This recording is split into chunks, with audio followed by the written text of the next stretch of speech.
ॐ अज्ञानतिमिरान्धस्य ज्ञानाञ्जनशलाकया चक्षुरुन्मीलितं येन तस्मै श्रीगुरुवे नमः।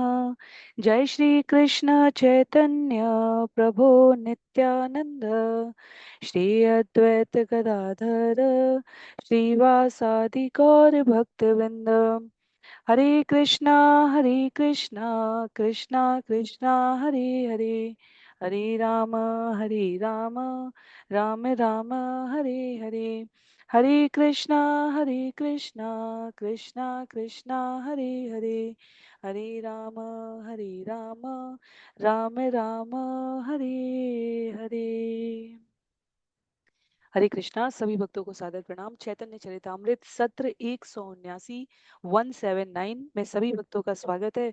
हम सभी यहाँ पर कृष्णदास कविराज गोस्वामी द्वारा लिखित एवं भक्ति वेदांता स्वामी श्रील प्रभुपाद द्वारा तात्पर्य सहित विवेचित चैतन्य चरितामृत पुस्तक को श्रवण कर रहे हैं, जहाँ अंत लीला भाग 16, क्षमा कीजिए अध्याय 16, श्री चैतन्य महाप्रभु के द्वारा कृष्ण के अधरों का अमृत पान, जिसमें 151 छंद हैं, हम सभी भाग 2 आज के सत्र में श्रवण करेंगे।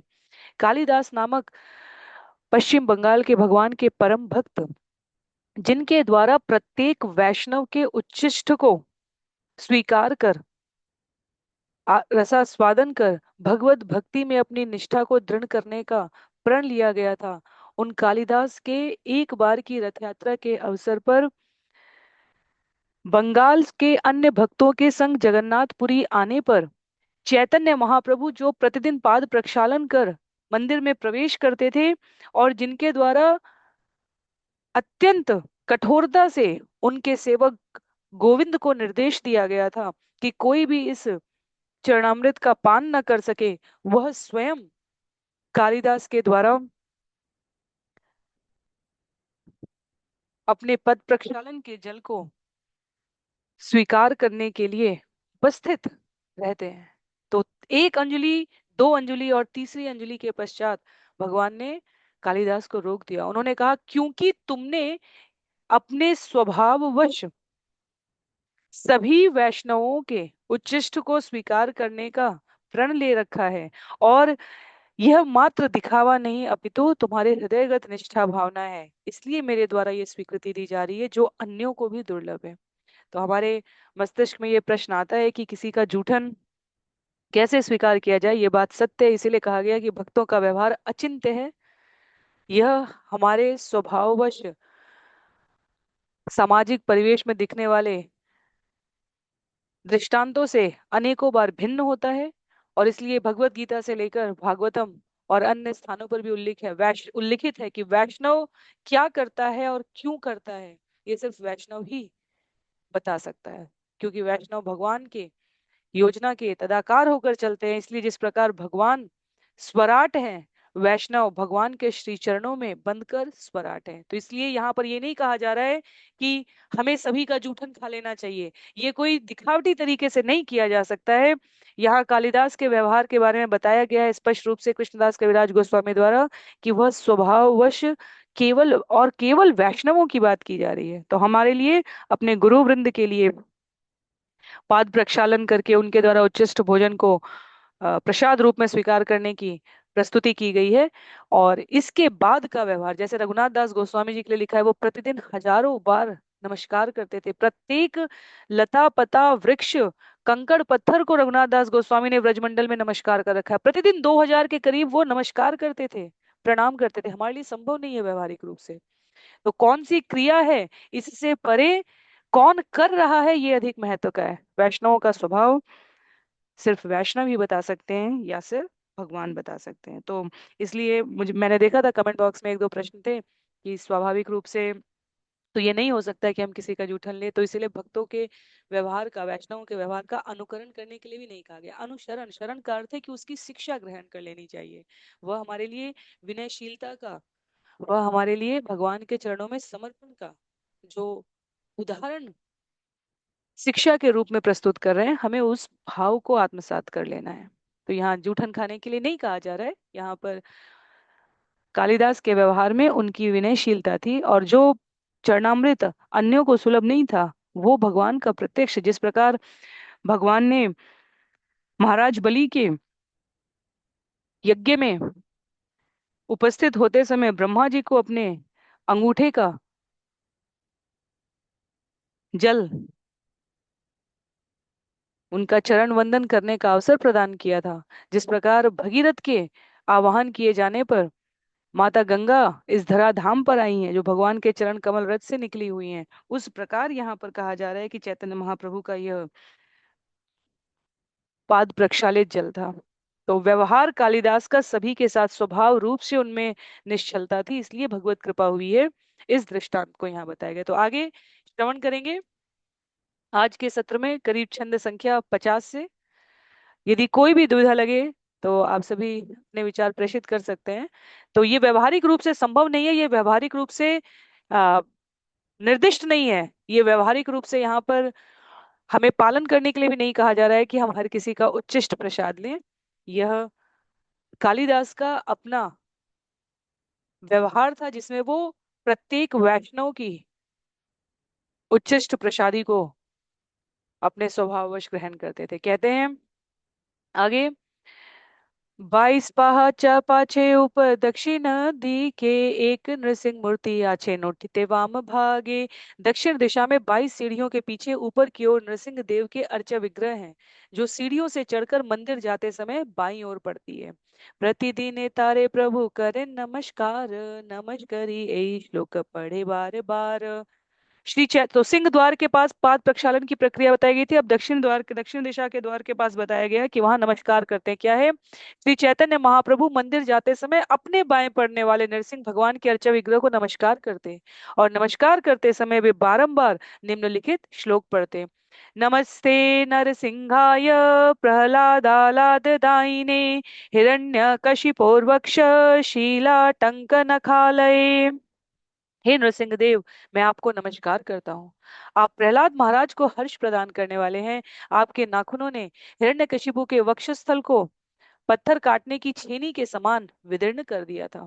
कहते हैं, इतो नरसिंहा पर तो नरसिंहा, यतो यतो यामि ततो नरसिंहा, बहिर्नरसिंहो हृदये नरसिंहो, नरसिंह मदिम शरणम प्रपदे। कहते हैं, नरसिंह पुराण का श्लोक है ये। इधर भगवान नरसिंह है, उस ओर भी भगवान नरसिंह है। मैं जहां कहीं भी जाता हूँ वहां भगवान नरसिंह देव को देखता हूँ। वे मेरे हृदय के बाहर और भीतर हैं। इसलिए मैं आदि भगवान नरसिंह देव की शरण ग्रहण करता हूँ, जो कि पूर्ण पुरुषोत्तम भगवान है। तबे प्रभु करिला जगन्नाथ दर्शन, घरे आसी मध्याह्न करी करिल भोजन। भगवान नरसिंह देव को नमस्कार करने के बाद श्री चैतन्य महाप्रभु ने भगवान जगन्नाथ के मंदिर में दर्शन किए। तब अपने घर आकर दोपहर के कृत्य करने के बाद उन्होंने भोजन किया। तो नरसिंह देव की ये प्रार्थना प्रतिदिन सुबह और शाम भक्तों द्वारा भगवान की प्रसन्नता के लिए, अपने हृदय की शुद्धता के लिए, उनके सतत स्मरण को अपने मस्तिष्क में स्थिर दृढ़ बनाए रखने के लिए की जाती है। इधर भी नरसिंह देव है, उधर भी नरसिंह देव। नरसिंह देव हमारे परम रक्षक हैं, इस जगत की समस्त यातनाओं से बचाने वाले नरसिंह देव को प्रणाम कर रहे हैं। तो ये व्यवहार है जो गुरु शिष्य परंपरा में आचार्यों द्वारा पालन किया जाता है। अपनी शब्दों को हम यदि यंत्रवत रूप से भी पुनरावृत्ति करते हुए, भगवान के श्री चरणों में नमन करते हुए इन प्रार्थनाओं को गाते हैं, तो इससे सभी दिशाओं से कल्याण, जीव के लिए शुभता प्रस्फुटित होती है। तो प्रतिदिन संभव हो सके तो हमें नरसिंह प्रणाम गाना चाहिए। कभी अवसर रहने पर हम सभी नरसिंह पुराण को भी श्रवण करेंगे। बहुत सुंदर हमारे आचार्यों द्वारा ये सब संग्रहित किया गया है, और जो इन घटनाओं को, इन वृत्तांत को समझने में सहायता करता है कि ये कोरी कथाएं नहीं है, ये जीवंत घटनाएं हैं, और इनकी जो शिक्षाएं हैं वो हमारे मार्गदर्शन के लिए हैं। बहिर्द्वारे आचे कालिदास प्रत्याशा करिया, गोविंदेर ठारे प्रभु कहे न जानिया। कालिदास श्री चैतन्य महाप्रभु के शेष प्रसाद की आशा में दरवाजे के बाहर खड़े थे। ये जानते हुए महाप्रभु ने गोविंद को संकेत किया। महाप्रभु रिंगित गोविंद सब जाने, कालिदासेर दिल प्रभु शेष पात्रे दाने। कहते हैं यहाँ पर गोविंद श्री चैतन्य महाप्रभु के सारे संकेतों को जानता था। इसलिए उसने तुरंत ही श्री चैतन्य महाप्रभु के भोजन का शेष प्रसाद कालिदास को दे दिया। वैष्णवेर शेष भक्षणे ते कमही माँ कालिदासे पायो वैला प्रभुर कृपा सीमा।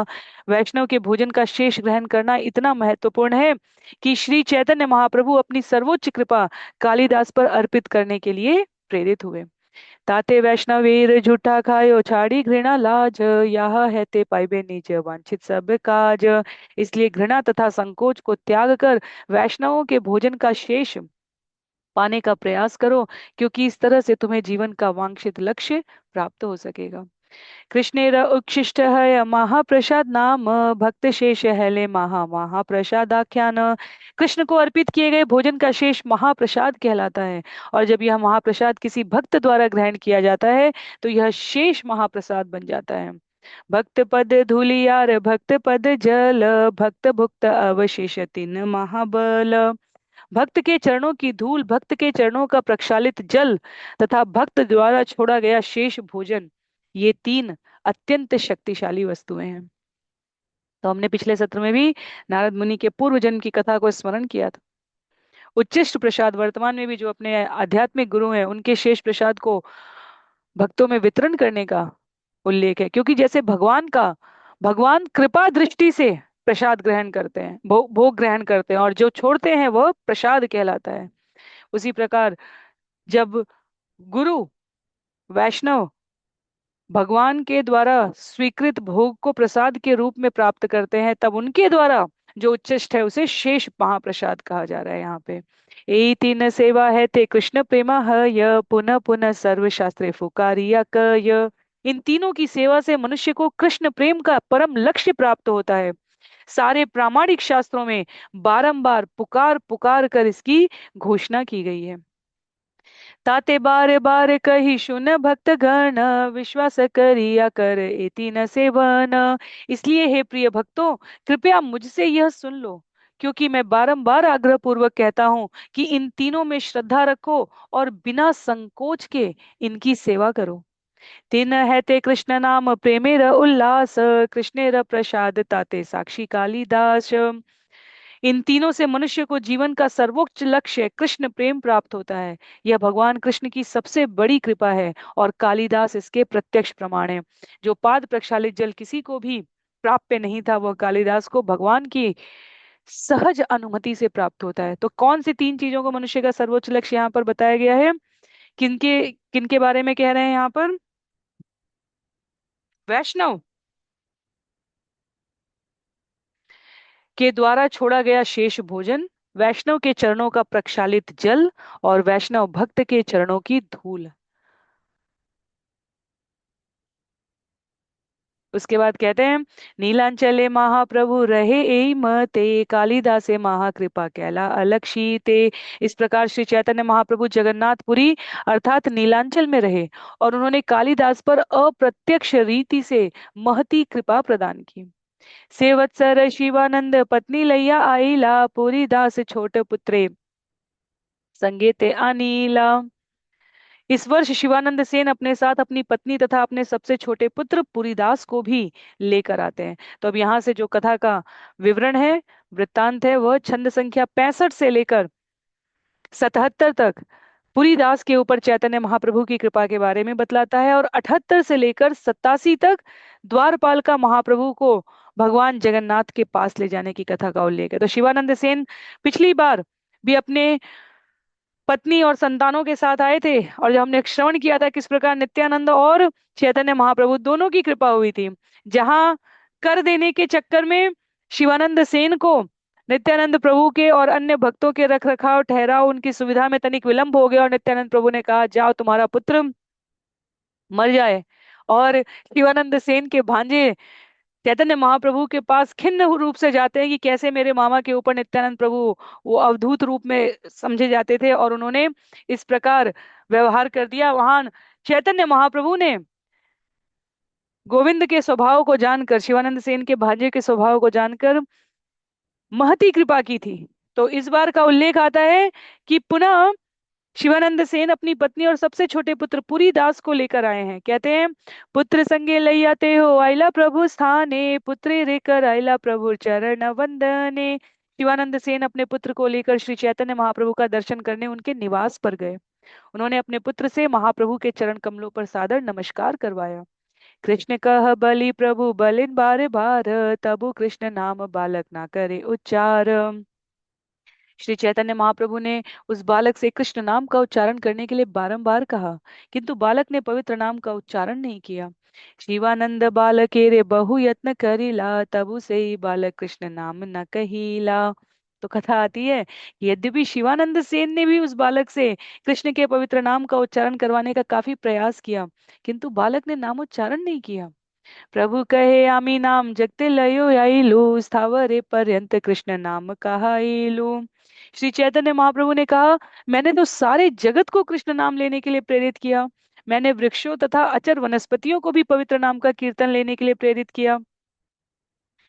इहारे नारिलु कृष्ण नाम कहाई ते, शून्य स्वरूप गोसाई लागी कही ते, किंतु मैं इस बालक से कृष्ण नाम नहीं कहलवा सका। ये सुनकर स्वरूप दामोदर गोस्वामी कहने लगे, क्या कहते हैं? तुम्हें कृष्ण नाम मंत्र कैला उपदेशे, मंत्र पाई आकार आगे ना करे प्रकाशे। स्वरूप दामोदर ने कहा, हे प्रभु, आप उसे कृष्ण नाम में दीक्षित कर चुके हैं, किंतु मंत्र प्राप्त करने के बाद वह सबके समक्ष उसे व्यक्त नहीं करेगा। मने मने जपे मुखे ना करे आख्यान, ए हर मन कथा करी अनुमान। स्वरूप दामोदर गोस्वामी ने बालक के स्वभाव का उल्लेख करते हुए कहा, यह बालक मन ही मन मंत्र का जप करता है, उसे उच्च स्वर से नहीं कहता। जहां तक मेरा अनुमान है, यही उसका मनोभाव है। हर दिन करें कहें प्रभु पढ़ पूरी दास, यही श्लोक करीते हो करीला प्रकाश।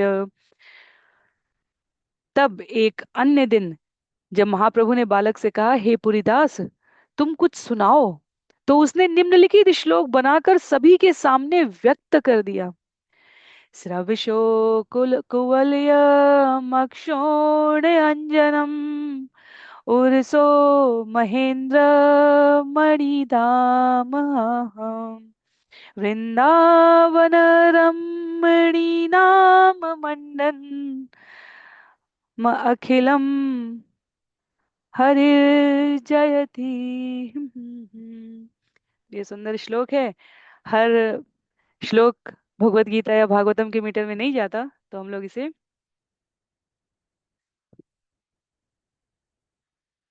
अनुवाद के रूप में श्रवण करेंगे। यहाँ पे पुरीदास जो कृष्ण का नाम नहीं कह रहे थे, वह अभी श्लोक की रचना करके सुना रहे हैं। श्री कृष्ण वृंदावन की गोपांगनाओं के कानों के लिए नीले कमल के फूल के तुल्य हैं। वे आंखों के अंजन है, वक्षस्थल के लिए इंद्र नीलमणि की माला है, और वे उनके आभूषण हैं। उन भगवान श्री हरि कृष्ण की जय हो। 7 वत्सरेर शिशु नाही अध्ययन, एछे श्लोक करे लोकेर चमत्कार मन। 7 वर्ष का बालक था और उसने कोई शिक्षा नहीं प्राप्त की थी, और फिर भी उसने इतना अच्छा श्लोक लिखा, रचना की, इससे हर व्यक्ति आश्चर्यचकित हो गया। चैतन्य प्रभु रे कृपा रे महिमा, ब्रह्मादि देव यार नाही पाय सीमा। यह श्री चैतन्य महाप्रभु की अहेतुकी की कृपा की महिमा है, जिसका अनुमान ब्रह्मा जी एवं देवता गण भी नहीं लगा सकते। भक्तगण प्रभु संगे रहे चारी मासे, प्रभु आज्ञा दिला सबे गैला गौड़ देशे। सारे भक्त लगातार 4 महीने श्री चैतन्य महाप्रभु के साथ रहे, और तब महाप्रभु ने उन्हें बंगाल लौट जाने की आज्ञा दी, और इसलिए वे सभी लौट गए। तो हम इस घटना को देखें, यदि भगवत कृपा में, भगवान की शरण में, भगवान की भक्ति का अभ्यास करने में तात्कालिक फल या परिणाम नहीं दिखे, तो विचलित होने की आवश्यकता नहीं है। शनय शनय सतत रूप से अभ्यास करने का परिणाम निश्चित रूप से दृष्टिगोचर होता है। आरंभ में ऐसा लगा कि भगवान श्री कृष्ण का नाम चैतन्य महाप्रभु ने जड़ चेतन पक्षी, शेर, बाघ, सियार, हाथी,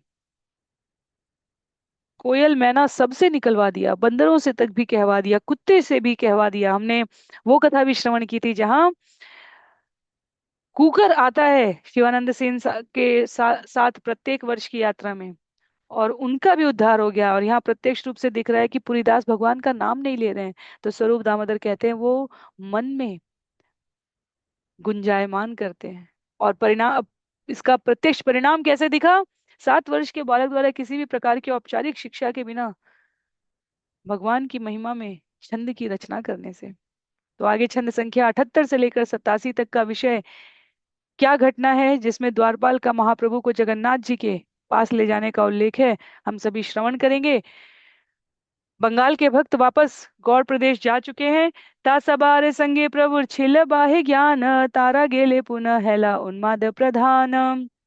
जब तक ये भक्त नीलांचल अर्थात जगन्नाथपुरी में रहे, श्री चैतन्य महाप्रभु ने बाह्य चेतना बनाए रखी, किंतु उनके जाते ही महाप्रभु पुनः कृष्ण प्रेम के उन्माद में खो गए। रात्रि दिने स्फुरे कृष्णे रूप गंध रस, साक्षात अनुभवे ये न कृष्ण उपस्पर्श। श्री चैतन्य महाप्रभु रात दिन कृष्ण के सौंदर्य, सुगंध तथा रस का प्रत्यक्ष आस्वादन करने लगे, मानो वे कृष्ण का प्रत्यक्ष स्पर्श कर रहे हो। एक दिन प्रभु गैला जगन्नाथ दर्शने, सिंह द्वारे दय तल इय आसी करिल वंदने। और एक बार की घटना का उल्लेख है, जब श्री चैतन्य महाप्रभु जगन्नाथ जी के मंदिर में दर्शन के लिए गए, तो सिंह द्वार के द्वारपाल ने उनके पास पहुंचकर उन्हें नमस्कार किया है। तारे बले को था कृष्ण मोर प्राणनाथ, मोरे कृष्ण देखाओ बलि धरे तारे हाथ। महाप्रभु ने उनसे पूछा, द्वारपाल से, मेरे प्राणनाथ कृष्ण कहाँ हैं, मुझे कृष्ण का दर्शन कराओ। ये कहकर उन्होंने द्वारपाल का हाथ पकड़ लिया। सेई कहे इहाँ है व्रजेंद्र नंदन, आई स तुम्ही मोर संगे करांग दर्शन। द्वारपाल ने उत्तर दिया, महाराज नंद के पुत्र यही है, कृपया मेरे साथ आए, मैं आपको दर्शन करा दूंगा। तुम्ही मोर सखा देखा कहा प्राणनाथ, एत बलि जग मोहन गेला धरी तार हाथ। श्री चैतन्य महाप्रभु ने द्वारपाल से कहा, तुम मेरे मित्र हो, कृपया मुझे मेरे हृदय के स्वामी को दिखला दो। इतना कहने के बाद वे दोनों जगमोहन नामक स्थान पर गए, जहां सभी लोग भगवान जगन्नाथ का दर्शन पाते हैं। सेह बले ए देख श्री पुरुषोत्तम, नेत्र भरिया तुम्ही करह दर्शन। द्वारपाल ने कहा, वह देखो, श्री पुरुषोत्तम वहां है, यहाँ से आप जी भर कर भगवान का दर्शन कर सकते हैं। गरुणेर पाछे रही करे न दर्शन, देखे न जगन्नाथ है मुरली वदन। कहते हैं वहां पर श्री चैतन्य महाप्रभु गरुण स्तंभ के पीछे खड़े रहे और उन्होंने श्री जगन्नाथ जी को वहां देखा, किंतु जैसे ही उन्होंने देखा, जगन्नाथ जी भगवान कृष्ण बन गए, जो अपने मुख में वंशी धारण किए थे। यही लीला निज ग्रंथे रघुनाथ दास, गौरांग स्तव कल्प वृक्ष करी आचेन प्रकाश। रघुनाथ दास गोस्वामी ने अपनी पुस्तक गौरांग स्तव कल्प वृक्ष में इस घटना का बहुत सुंदर वर्णन किया है। तो हमें भ्रम नहीं होना चाहिए कि जब चैतन्य महाप्रभु जगन्नाथ जी और कृष्ण में कोई अंतर नहीं है, तो फिर यह किस प्रकार की लीला हुई। लीला ये है कि भगवान अपनी अपनी योजना के अंतर्गत कार्य करते हैं। रघुनाथ दास गोस्वामी इसका उल्लेख करेंगे गौरांग स्तव कल्प वृक्ष में। पर भक्त के भाव के, भगवान यहाँ भक्त के रूप में है, भक्त भी वही है, भगवान भी वही है, पर भक्त के भाव के अनुरूप भगवान स्वयं को कैसे ढालते हैं, उसका उदाहरण यहाँ पर इस रूप में प्रस्तुत किया गया है। तो इसमें किसी भी प्रकार की हमें भ्रममय स्थिति में नहीं रहना है। भगवान यदि हम स्मरण करने का प्रयास करें, तो वर्तमान में भी वर्ष पर्यंत जगन्नाथ बलदेव सुभद्रा का विशेष विशेष तिथियों पर विशेष श्रृंगार किया जाता है। एक भक्त के मन में भाव आया कि भगवान के हाथ और पैरों को देख पाता, एक भक्त के मन में भाव आया कि भगवान को मैं कृष्ण रूप में देख पाता, एक भक्त के मन में भाव आया कि भगवान का स्त्री रूप श्रृंगार देख पाता, एक भक्त के मन में भाव आया तो भगवान का गज श्रृंगार भी होता है। तो यदि हम विचार करें तो जगन्नाथपुरी की विभिन्न इस श्रृंगार झांकी को विभिन्न भक्तों के भाव का प्रस्तुतिकरण करने के लिए आचार्यों द्वारा अनुमोदन किया गया है, और वह जगन्नाथ बलदेव सुभद्रा को उन विशिष्ट तिथियों पर वैसा श्रृंगार प्रदान करते हैं।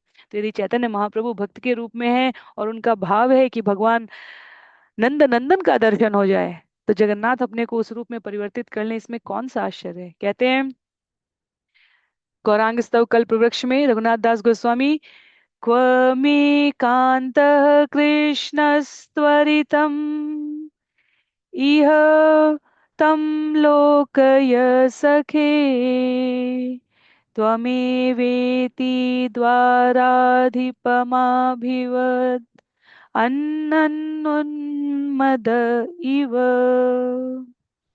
द्रुतं गक्ष द्रष्टुं प्रियमिति तत उक्तेन धृततदा भुजान्तर्गौराङ्गो हृदय उदयन्मां मदयति।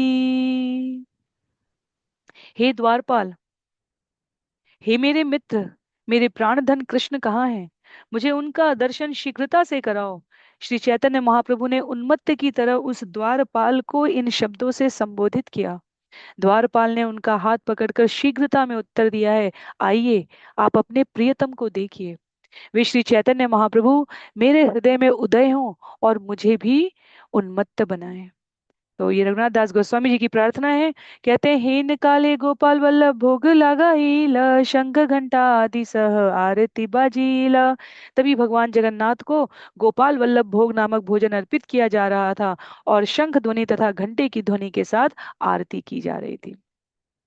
तो यहाँ पर यह द्वारपाल के द्वारा जगन्नाथ जी को दर्शन कराने की लीला है। छंद संख्या 88 से लेकर 114 तक चैतन्य महाप्रभु को कृष्ण प्रसाद से जो प्राप्त आनंद है उसका उल्लेख होगा, और कृष्ण के अधरामृत और उनकी बांसुरी की महिमा का उल्लेख है, जिसे हम सभी अगले सत्र में श्रवण करने का प्रयास करेंगे। भगवान को भोग लग रहा है और इसी भाव को अपने हृदय में धारण करते हुए अपने जीवन के समस्त कर्तव्यों को हम भगवान के श्री चरणों में अर्पित कर दें, उनकी प्रसन्नता के लिए व्यवहार करें, उनके निमित्त बनकर जीवन का गंतव्य परम लक्ष्य प्राप्त करें। ऐसी परस्पर एक दूसरे के लिए हम सभी प्रार्थना करेंगे। तो ये चैतन्य चरितामृत का भी बिल्कुल अंततः अंतरंग गुह्य भाग है अंतलीला, और उसमें भी ये अंतिम 6-8 अध्याय गुरु शिष्य परंपरा की प्रामाणिक पद्धति में श्रीमद् भगवत गीता और भागवतम श्रवण करने के उपरांत हमें निर्दिष्ट है आचार्यों द्वारा कि श्रवण करना, पठन करना चाहिए। यदि कुछ विषय हमारी इस इंद्रियों की सीमा के परे हों तो हमें उसे सादर नमन करके श्रवण करके आगे बढ़ जाना चाहिए।